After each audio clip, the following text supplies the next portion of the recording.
everybody. Randy Patterson here with Boomerocity again, and we're back to talking to another legend. It's not our first time talking with him, but it's Bill Payne with Little Feat, and it's been about a year since we last spoke to Bill.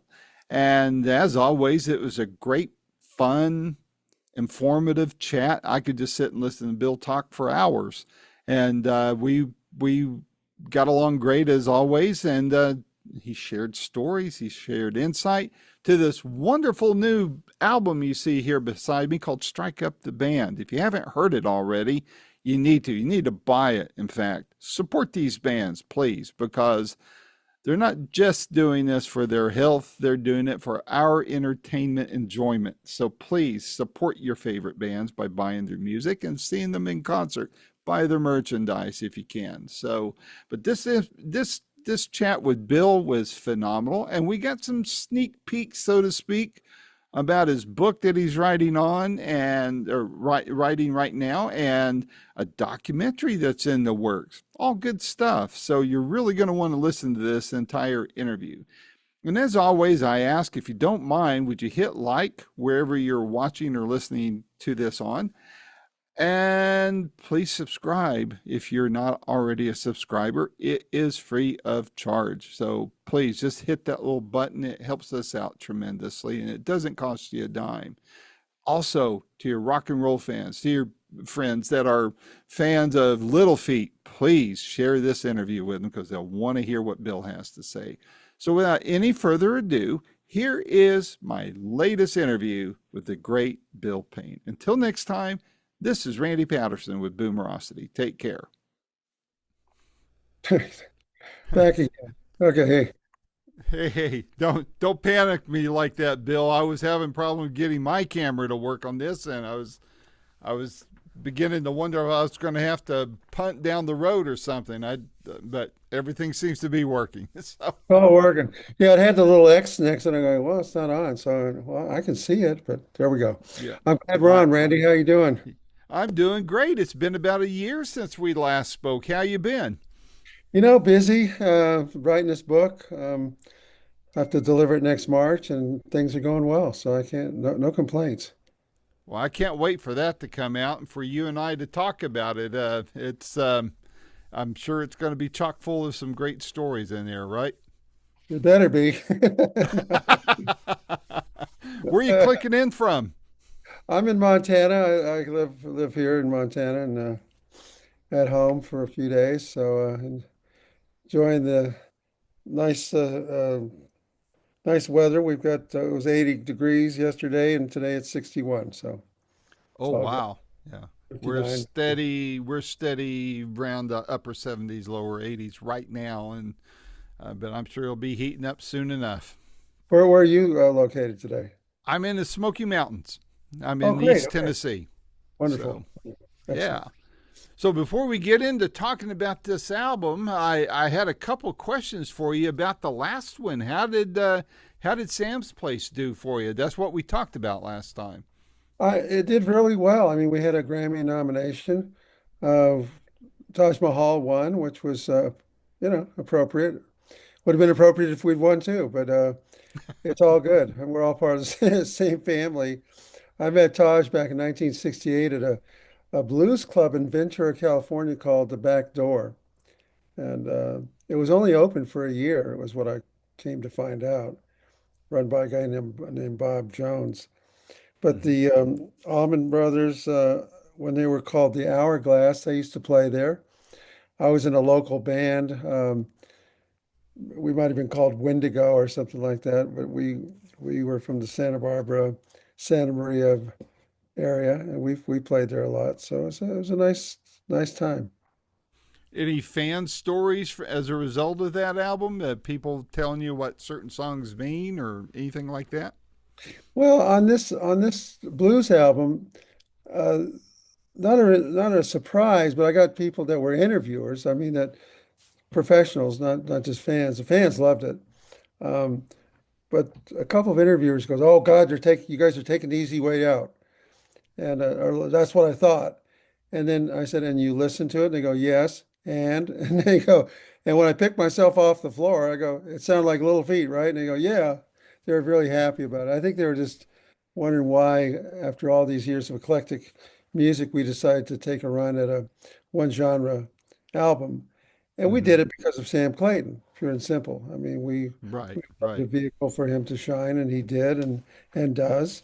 And but we followed it up with Strike Up the Band, which is back to business with portraitures of different genres and combinations thereof and all kinds of things. A proper, as Eric Clapton would say, it's a proper Little Feat album. Cool. Before we get full bore into that, I had one more question to ask you. Nothing to do with albums, but somebody you wished a happy birthday to. I was just curious how you came together with him. That's Tommy Emmanuel. I saw it on the Little Feet page, wishing him a happy birthday, and I love his work. How did you guys get to meet? Well, he is with the same management company we are with, which is Vector. Mm-hmm. Brian Penix is his manager.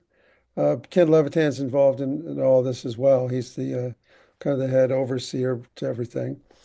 But yeah, Brian is in fact down in Australia right now with Tommy. Ah, Uh, but yeah, we've had Tommy join us down in Jamaica. We wound up playing on one of his records. Um, we would dearly love him to play on one of ours, which we'll probably do next go around. And he's a he's an incredible guy. I love him. yeah. It's been a few. I've interviewed him a few times, but I need to interview him again. It's been too long. He's a wonderful entertainer and love his style, love his heart. You know, he's Yeah, just a great guy all the way around. So, but well said. this Strike Up, man, Strike Up the Band. Wow, great title for it. I love the whole thing. Tell me about it. Story behind it. How long did it take you guys to record it? Well, it didn't take very long to record. It was the premise of recording a new album was in place from I'd say 2020 when we began. This is with Scott Sherrard, who sings.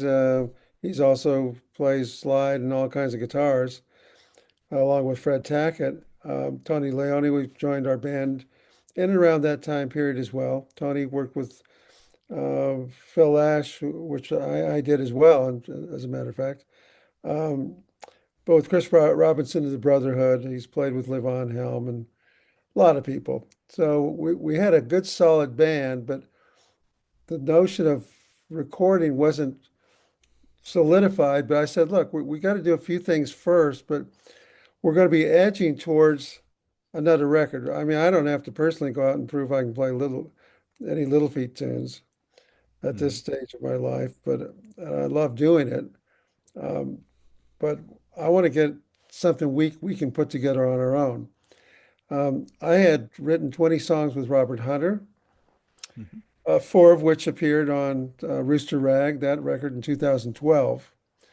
This record, Strike Up the Band, has one uh, song that Robert and I wrote called Bluegrass Pines. It features Molly Tuttle. It's got Larry Campbell, Teresa Williams on it. It's Little Feat doing, we sprinkled our fairy dust over the top of it, and it sounds really great. So, but the thing is, we did schedule some time to write with one another. I went back to New York to write with Tony and with Scott, and we came up with the first track. I had this title and some music and some lyrics, but I wanted to get it complete, which we did in fine fashion.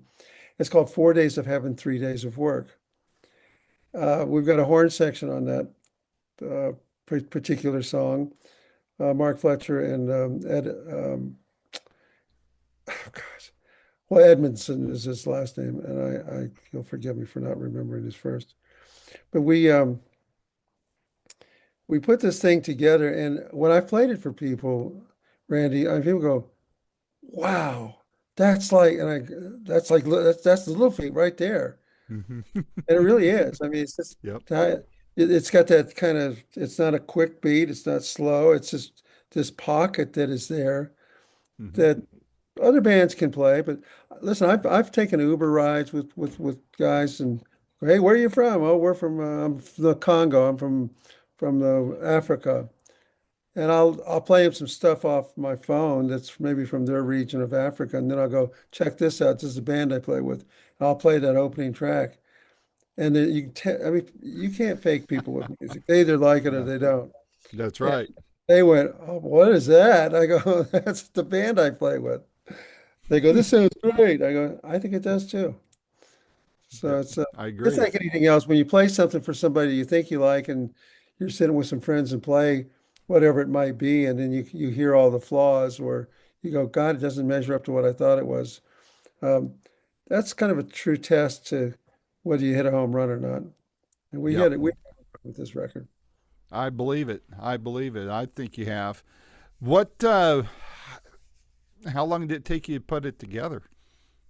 Well, the song I wrote with Robert. A lot of my stuff was actually either mostly written or pre-written some years before. In other words, the song with I did with Vince Herman was probably 4, 5, 6 years old. It's called New Orleans Cries When She Sings. I just saw Vince and Leftover Sam in Colorado last week. I was sitting in with them and the Kitchen Dwellers from a band from Montana at Red Rocks in Colorado. And Vince was just doing handstands over the way New Orleans Cries When She Sings turned out. I played it at a piano night, in fact, several weeks ago at the House of Blues in New Orleans. So just Hmm. me and a piano, and it came off great. And I think it's another measure of a great song. You don't necessarily need all the bells and whistles to have something resonate. It's nice when you can have it all, but uh, I uh, I felt very fortunate in the amount of people I wrote with. Um, Charlie Starr from Blackberry Smoke, John Leventhal, etc. We brought him some great people. Vance Powell and I produced the record. Vance works with Fish. He works with Chris Stapleton. Hmm. He is a stalwart, I'll tell you, and was there 2 steps ahead of me almost throughout the whole project. I go, can we? Oh, never mind, you're already doing it. That kind of thing. Scott Gerard's songs are wonderful. They're I'm trying to think of something. They're rock and roll. They're a little more straight ahead than most Little Feat songs that I remember. Although I've been listening to a lot of in writing this book, Carnival Ghost, I've been listening to a lot of the early stuff with Little Feat as well with Lowell and Hmm. Straight from the Heart. We did a version of let's see, Front Page News that was more Steely Dan meets Little Feat than I remembered. Hmm. And I had a rock and roll version of it myself, which we put on Hoy Hoy. But yeah, so we've had those antecedents with us for a while, and Scott measures up beautifully with them. Very cool.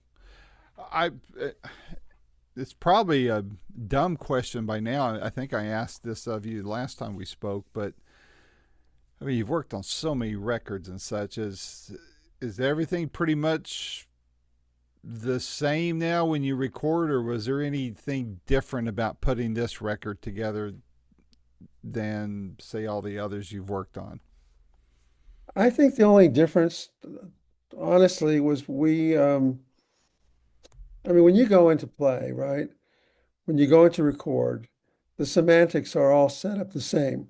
You have to have the Hmm. song, you have to be able to perform it, Hmm. and you have to have somebody independent of you to kind of look over your shoulder and go, "Hey, we're taking this in the right direction. Can everybody hear what we're playing?" Those things have never changed. Um, I think the only things that are different that we didn't have back in the day were the ability, whether we're in a studio like at Blackbird, which is where we recorded Strike Up the Band. Scott did some overdubs in New York. There's more communication through internet and through Ethernet and all the various ways people connect that would have been not impossible, but very difficult to pull off. Hmm. Uh, 19 in the 70s, let's say. Right. Less so in the late 80s, less so as we move forward. Um, but everything kind of still holds true, if you know how to play and can write, or uh, I think the thinking about it with little feet. In fact, I'm writing a section now on songwriting. It's a rather important chapter. And I state the fact that I'm not one of those guys that gets up every morning and writes a song. I Hmm. don't quite put it like that. I'm not denigrating anybody that does. The professional songwriters, let's say from that live in Nashville, um, I admire what they do. I admire them greatly for what they do. It's just not the premise. I'm not trying to write a radio hit. I take a more elastic view of it, which is Hmm. I I I simply want the music and the lyrics to have equal weight when possible. And they don't always. I mean, I'll give you an example. Boy George, the image that Boy George has or had, um, is one of this like, hey, I'm freaked out. Whatever I am. And you listen to the music, Flaming. it's kind of, yeah, the music's pretty, it's pretty normal sounding. Hmm. Hmm. Um, so if I'm writing something with Paul Muldoon or whomever, and he's got a talking about a dwarf in his lyrics, I don't have to I don't have to make it eccentric, but I do want the music to be interesting too. Hmm. It's all my background as a classical musician, having grown up playing classical music and played pipe organ in a Presbyterian church in Ventura. Um, all that stuff comes into play, right? Which has been the fun of writing this book is drawing people into uh, who I am as a musician. Hmm.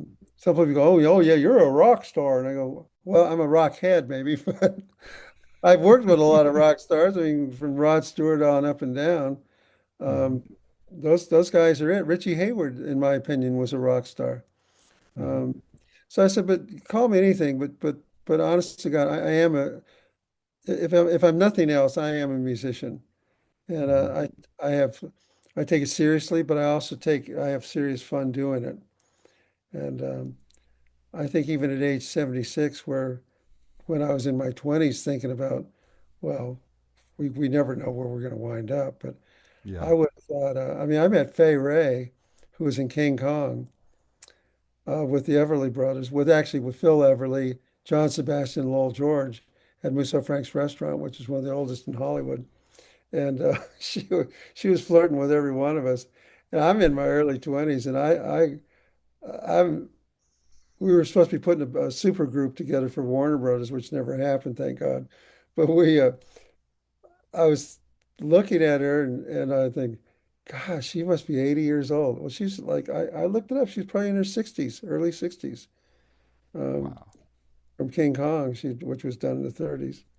Right. Um, she was, yeah, amazing woman. But just the perception, what we remember and how we Hmm. gauge age and all that other stuff. It's pretty amazing. But I feel at at 76.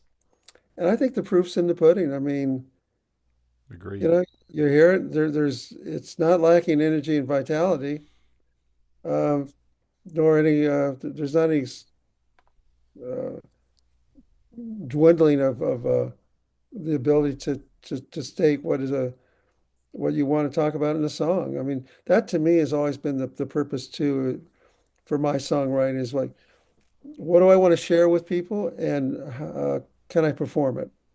Yeah. Do you find that, I don't know, for me in other areas of life and relationships and such, I mean, I'm about to turn 66 this fall, so I'm a Yeah. few years behind you. I Mhm. find that experience, um, just, I mean, I guess that's the best way of putting it. And I feel in some ways makes me better in some areas as a result. There's that patina of experience of life. Has that affected you in your songwriting and in your musicianship, or do you feel like there's just a core that just stays constant all the time? No, I think you're right. Whether it's better or not, I think it's subjective. But in general, I think you know, it's kind of hard to fool yourself, and even if you do, it's hard to fool other people that are Right. dialed in. I mean, an audience is like we're all animals in that sense. If something's not right, you're going to know it. That's right. But I got to say that uh, no, I look at the reality of being the age I am, and 4 years from now I'll be 80 years old. So, all Mhm. right, so Dylan's 84, Jagger's a couple years behind him, I think, maybe three. Um, there's just things that you look at and you think, well, uh, I could still maneuver my fingers to play. I take that experience and I don't draw the line in the sand saying, here's where it is.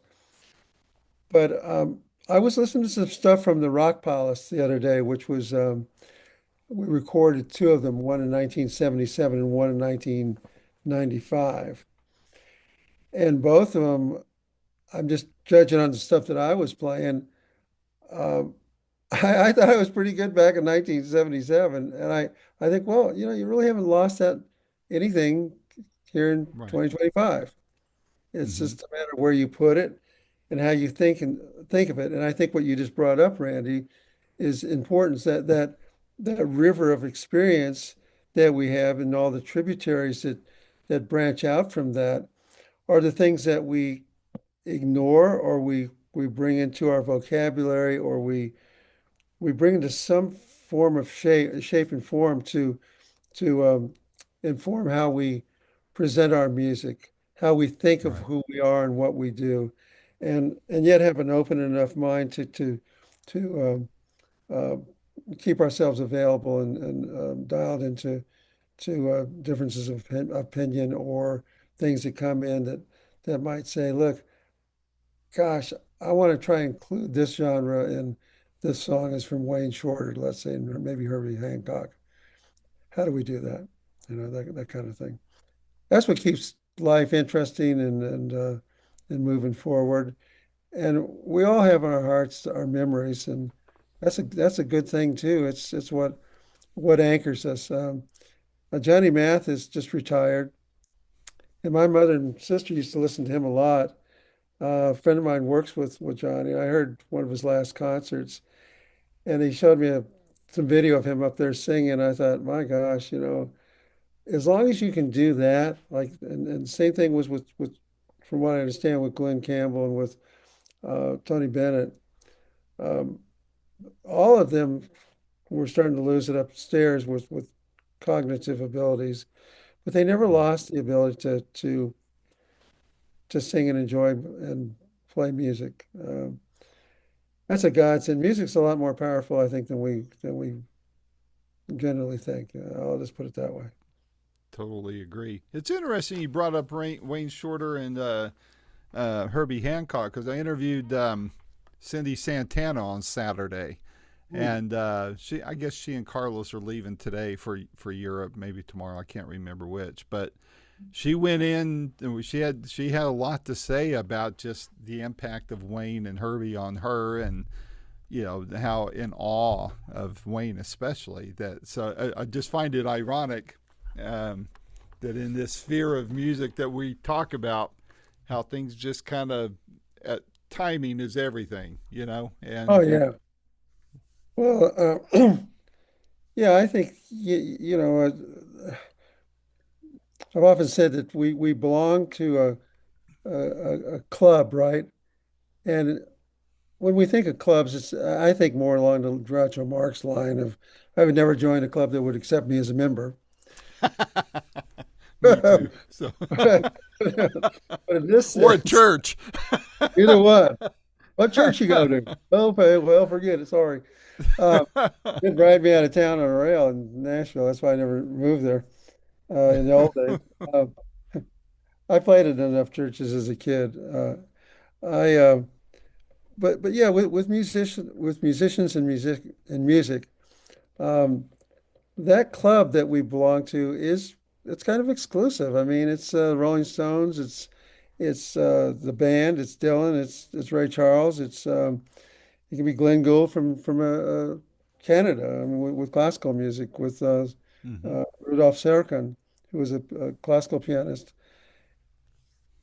We're so fortunate to be able to play music, to have that part of our lives, and that we get to share it with people that then share their experiences with not just our music, but music in general and the arts in general.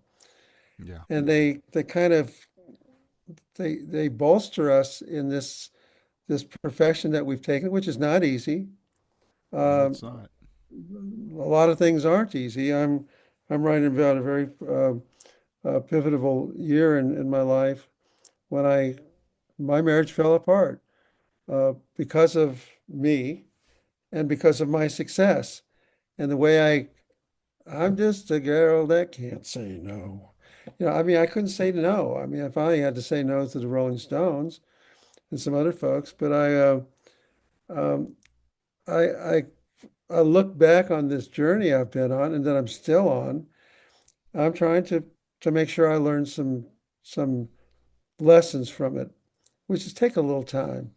There's a song on this record called "Dance a Little," Hmm. and I tried to write it with Robert Hunter, with several people, even with Tony and Scott when I was in New York.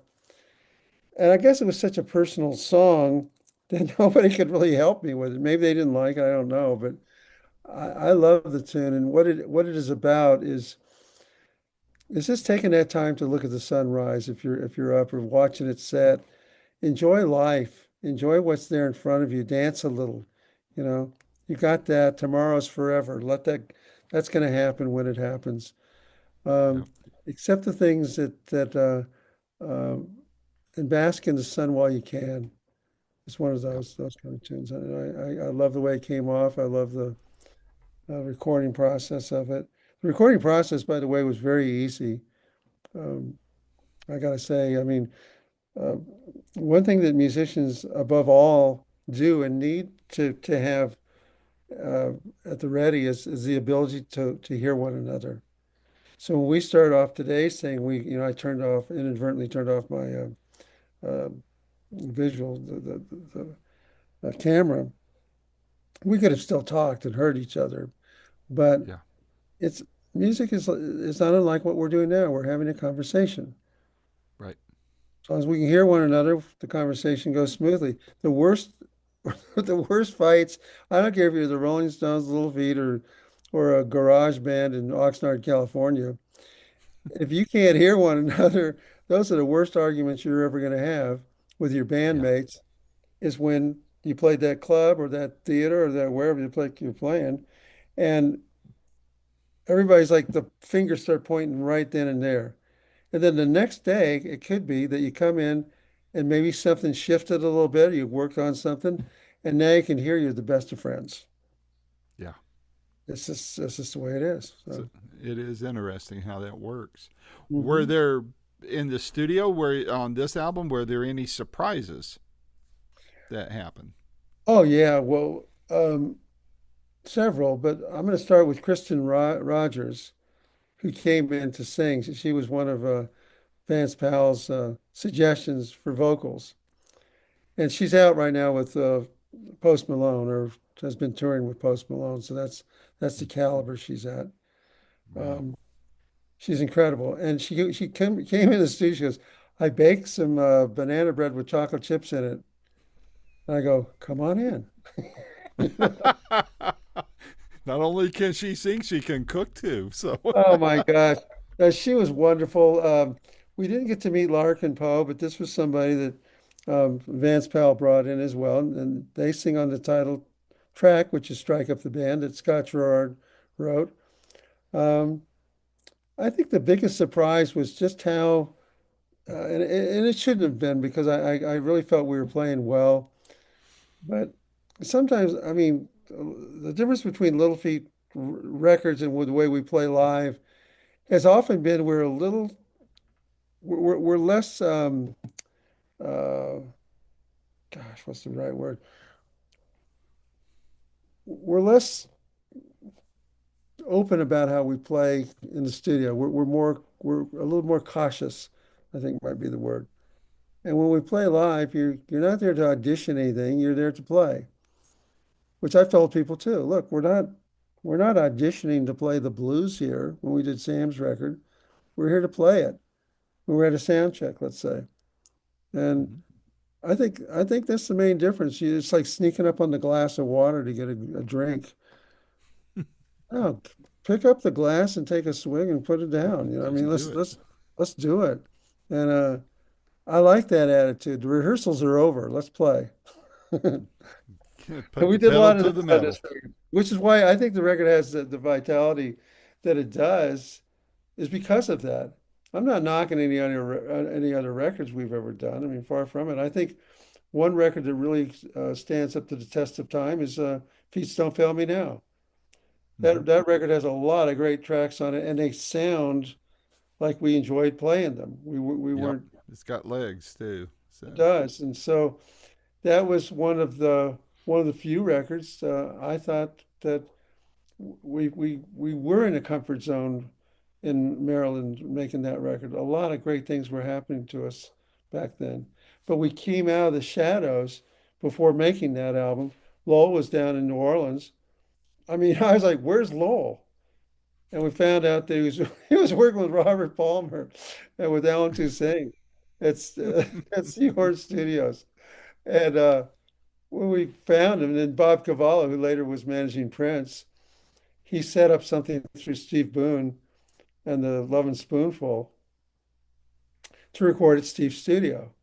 Well, the Love and Spoonful also had John John Sebastian in it. Sebastian. Yeah. And I mentioned earlier in our conversation being at Musso Frank's with John Sebastian, with Phil Everly. Hmm. Um, these kind of ties that go through life have been an absolute treat to write about. And I'm trying to, I want to be honest in what I'm writing and with our interview, what we talk about in our conversation. Hmm. Uh, and there's ways to do that with alluding to things. Um, Not everybody has to know all the dirt and gravel on the floor. I mean, we all go through it. We're human Yep. beings. There's a lot there that we just soon dismiss in our lives. But the what we do as artists is we go through those things and then we we write a song to try and compartmentalize what those feelings were. And while we're writing that song, we're revisiting those feelings, by the way. Yeah. And so all the cuts and scrapes or the tears, joy, and laughter that we went through are all there in abundance as well. So it's nothing to be taken lightly when you dive into that to revisit those things. The very things that when you listen to a song and you remember like, gosh, in 1978 I was with this person or I was in this place. It takes you right back there. It's Yes, the it same with does. writing a song. It does the same thing. It's not always a pleasant experience.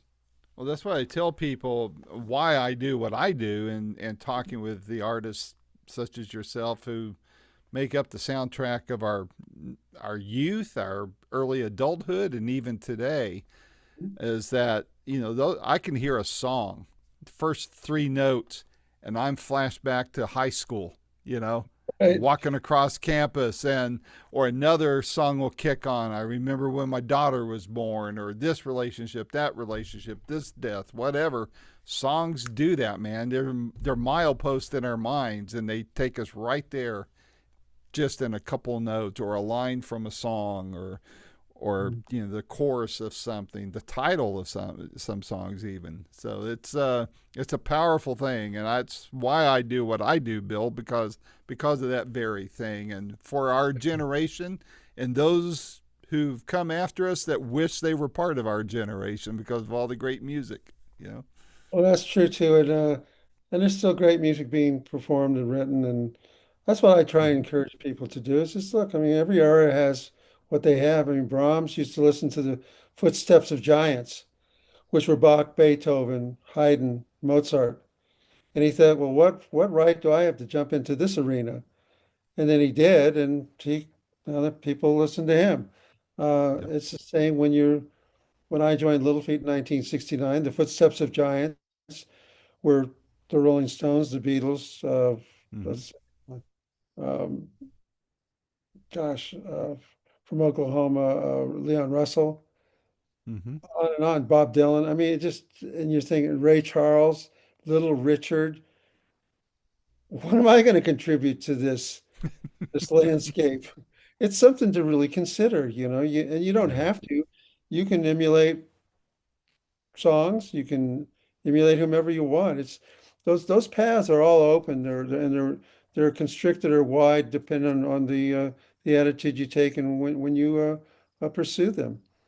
Hmm. Um, but the primary thing which I love about your question earlier was which is what if anything has changed in the recording process? And I was happy to tell you that not much has changed other than the home studio stuff. I mean, this is just Yeah. like what we're doing now. We would have done it on a phone in 1970 if or I had walked into your studio, let's say. Right. Well, now we're doing a Zoom. Fine. I mean, that's great, and I love it. And you can talk to more people. There's Yeah. my audience may be smaller than a TV person, but there's several more of us out there, and so with each one of us having our group of viewers, followers, whatever you want to call them, and they're all global. So, I mean, I think the reach is in some ways better than it would have been, you know, 50 years ago. So, Well, it definitely is, and it's also more um, compartmentalized. We yes. which is why we have the politics we have this day and age without getting into that. But Yeah. it's Yeah. yeah, exactly. Um, it's but when we put fences between each other and walls, las paredes in Spanish, when the walls are in front of us, uh, those walls need to either be busted through, dive underneath them, or pole vault over them. Pull it over. Yeah. See what the heck's going on the other side. I mean, I don't think we need to be fearful of one another as much as we are um, led to believe. And I think music is one of those conduits and the kind of conversations we're having, Randy, where look, I live in a red state, I live in Montana. I don't Hmm. go up and start preaching to people what my thing is. If people want to talk to me, I'm not going to, glad hand them. I'll say, look, I did a gig for a fundraising event for Robert Kennedy in 1968. So I'm not talking about this moron that's running around now. I'm talking about the his dad, and Hmm. was a very complex person, almost a Shakespearean character. Hmm. Uh, Robert Kennedy died way too early, as did his brother, but it's not even so much that as the evolution he went through as a human being with Yeah. McCarthy in the 50s, with being somebody in the Kennedy clan. Um, Hmm. and yet came out of it realizing the disparity with wealth, with blacks, with Hispanics, with Hmm. whites, with everyone, and how do we begin to build on things, the in some ways the absurdity of war and Yeah. all that stuff. So they're important themes. They always have been. They always will be, and we don't always have to address them in a song. I like to tell people, hey, come to a Little Feat concert and maybe we'll agree that Spanish Moon has a cool groove. What do you think? There you go. Well, you were talking about the unifying aspect of music. I was watching a Chuck Berry documentary a few weeks ago, and they showed scenes of one of his audiences back when he was just getting going. Mm, And there were black and white in the audience. yeah. They were there and they weren't segregated.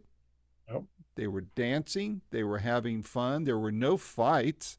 There was that they were there having fun, watching a black man rock it out on a guitar. Where was And it filmed? Remember? I don't know where that scene was filmed, but it was the documentary that the estate that the family That's was cool. behind.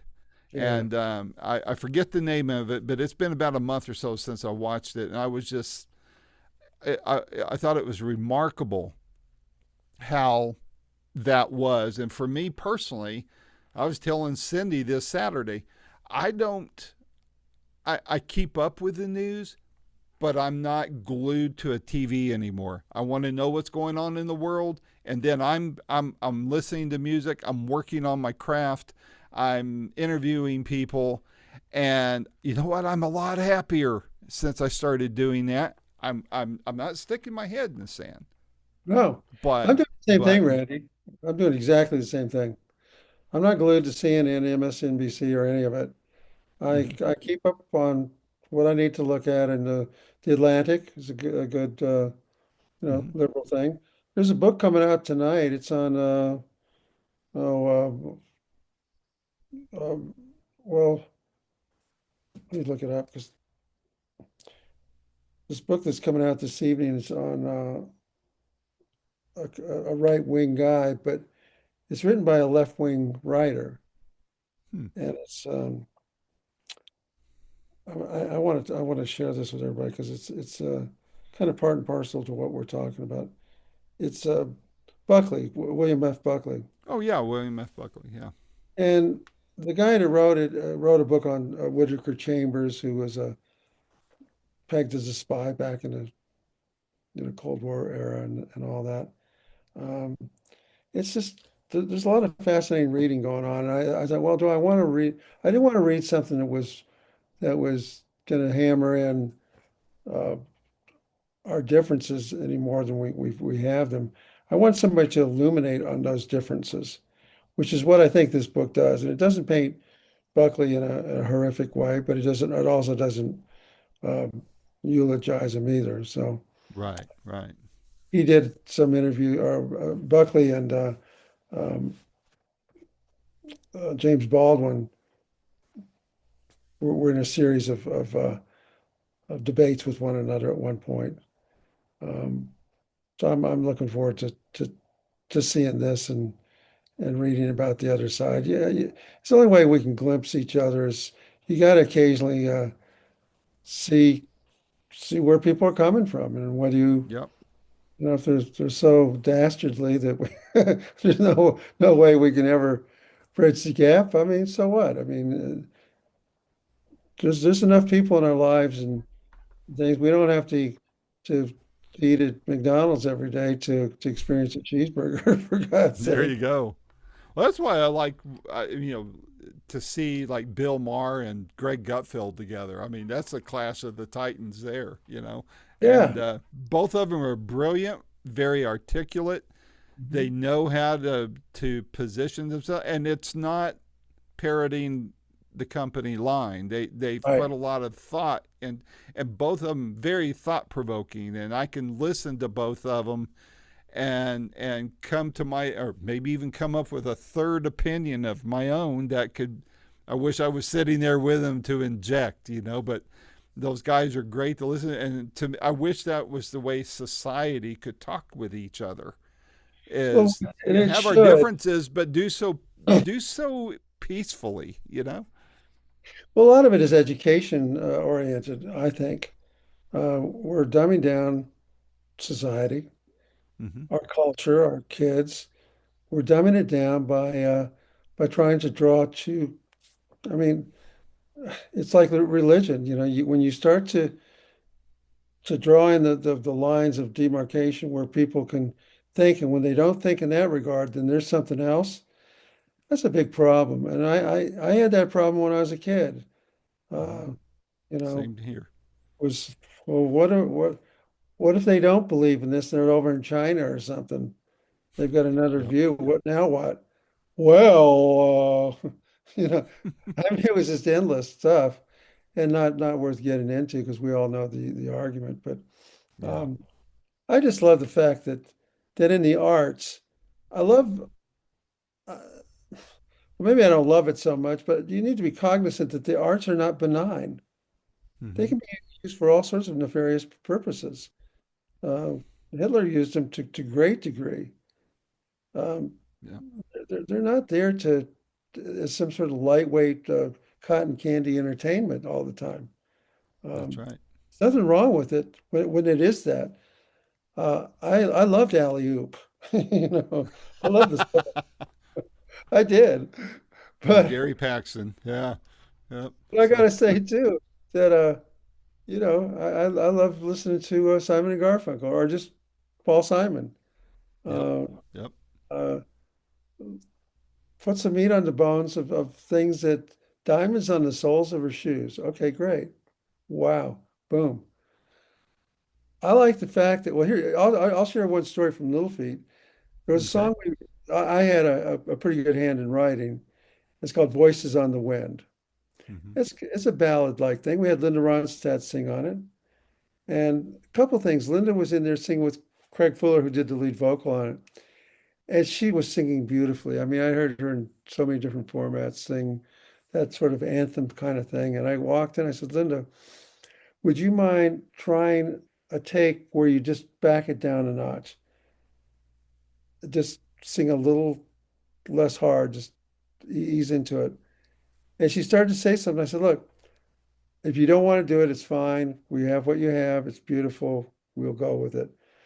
But if you want, you're not going to lose what we have. So maybe try this and see what you think. And she did. She keeps, that sounds a lot better.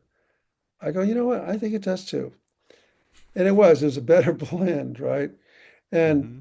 but George Massenberg, who was our engineer and producer, we were producing this record. It was for, I think it was Let It Roll, and in 1988. And um, he says, what does this song mean? I said, well, the song is about standing on the edge of the shore and you're just reaching for something. And the minute you think you've touched it, it disappears and now the meaning is gone. And I said, George, what I wanted people to do with this tune was to interject and put their own, to Pamela set their feelings and on top of it, not what I want it to mean. What do they want it? How does it speak to them? Well, the Laker organization heard it, the Los Angeles Lakers, and they took it to mean that it would be a great song to usher out Kareem Abdul-Jabbar uh, when he retired. Hmm.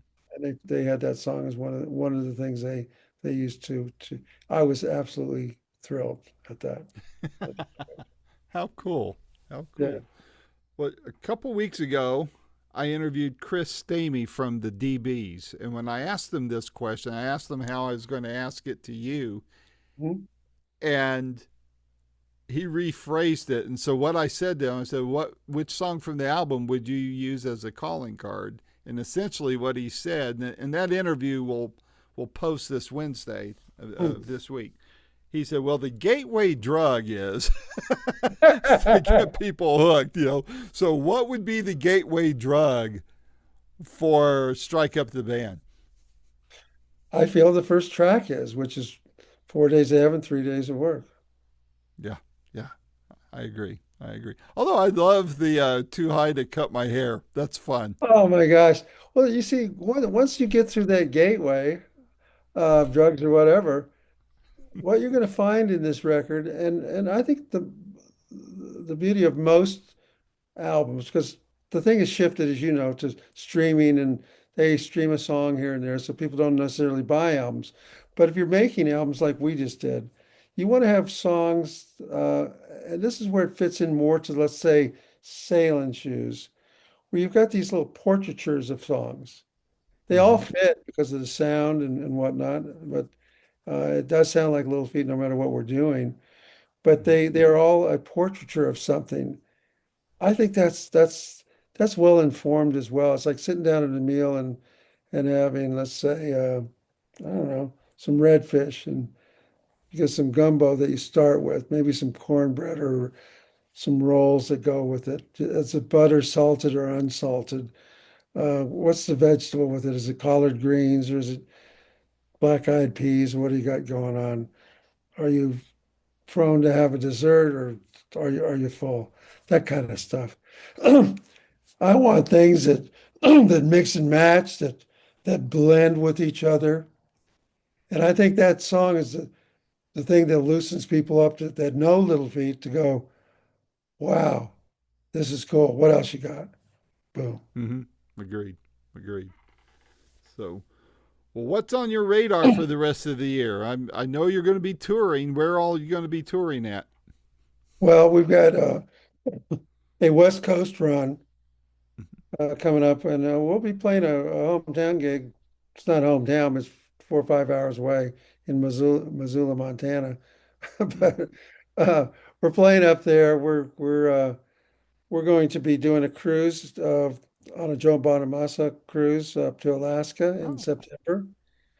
We're going to flit over to London, late July, Utrecht, and Norway for a really quick play and wave situation to plant seeds for 2026. Hmm. Um, I've got this book I'm writing, which is takes up a lot Can't of wait. good oxygen. I'm in 1980, uh, 81, let's say, and this is like the book, and this is Wow. like some of the notation. This notation here says rehearsal at Peters or Linda's bring chord charts. Well, Peter is Linda Ronstadt, and Peters is Peter Asher, who Oh was yeah, later I our know Peter. manager. Uh, Yep. uh, from that time, Interviewed him about 5 years ago. yeah. Well, Peter and I met when I was 16, and we were Wow. standing with each other on stage and at the Santa Barbara County Bowl, which was in Santa Maria, and I was with a group called Something Wild, and he was with Peter and Gordon. And I got my Hmm. photo snapped with him with our bands. And little did I know what sort of impact he would have on my life at that time. Um, Sorry to interrupt you, but I don't want to forget this thought because it involves Peter. Have you watched Chris O'Dell's documentary that's just been released? I have not. Uh, It's um, it's is it just on called Peter Asher? Or, Well, no, it's about her, but she worked for Peter and she worked for the Beatles. I mean, she has a great book out called Miss Odell, which is was written by George Harrison, and it was about her. And so she has her book out that came out a few years ago, and now the documentary is out. And I interviewed her. I think my interview with her will come out in a couple weeks, but maybe next week. But it's a great documentary. There's a lot of people on Patty Boyd's on there, but there's a lot of stories, and it's a fun interview to watch. And Peter's in it a lot. what is the documentary called? Miss Odell. Got it. Okay, I got it. I will check that out. In fact, I just put it on my iPhone so I don't forget. And yeah, that's I think it's on Prime for sure, and there's a couple other streaming platforms that are carrying it as well. But it's worth the rental, worth the watch. I'm probably going I to will watch it check again it because I out. know there's things I missed. But yeah, good stuff there. I think you'll get a kick out of it. Well, I certainly will, and thanks for doing that, and reminding me too that Jesse Lauder is he's directing a documentary on Little Feat, and Oh, he did one. God, how I forgot that was beyond me, but it'll hopefully be out next year, and he did one on uh, Tedeschi and Woods, um, but it was mainly on Joe Cocker and Mad Dogs and Englishmen, but. oh, I Susan think I saw Tedeschi, that and one. Yeah. it was good. Well, he did that documentary, and he's doing Wow. ours. Well, A lot there's of a good. new one. I'm sure you dealt with this concert promoter in New York City, Ron Delsener. Oh, Did you sure. deal? There's a documentary out that Sting's son, Jake Sumner, produced, and it's out now. And well, no, I take that back. I got to see the streaming. It's doing a theatrical run, I got you. but I got to interview Jake about the movie, and the movie's great. I mean, I wasn't that familiar with him. I heard his name, of course, but I didn't know a lot about him. And the thing is, he's a hoot, He's a. and the documentary is very well done. Oh my gosh. Oh, this is good to know because a few years ago, Dennis McNally and I, Dennis is the publicist for the Dad and for us. And he's got a great new book out too. He sure does. Um, yeah, he does, as a matter of fact. Uh, which he said he's going to hand to me when we're in the area next month. So I'm looking forward to that. Um, anyway, yeah, just we could talk for days, Randy. You know that.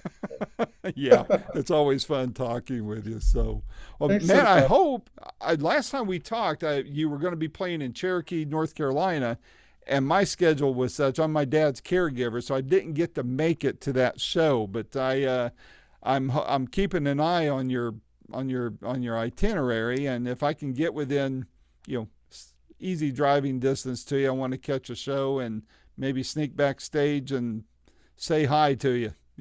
It Well, would be please do it. If that occurs, either Dennis will definitely, Yeah, I'll we'll. shoot him a note on that. But well, Bill, this has been a lot of fun as always, and my As door is always, always thank you. open.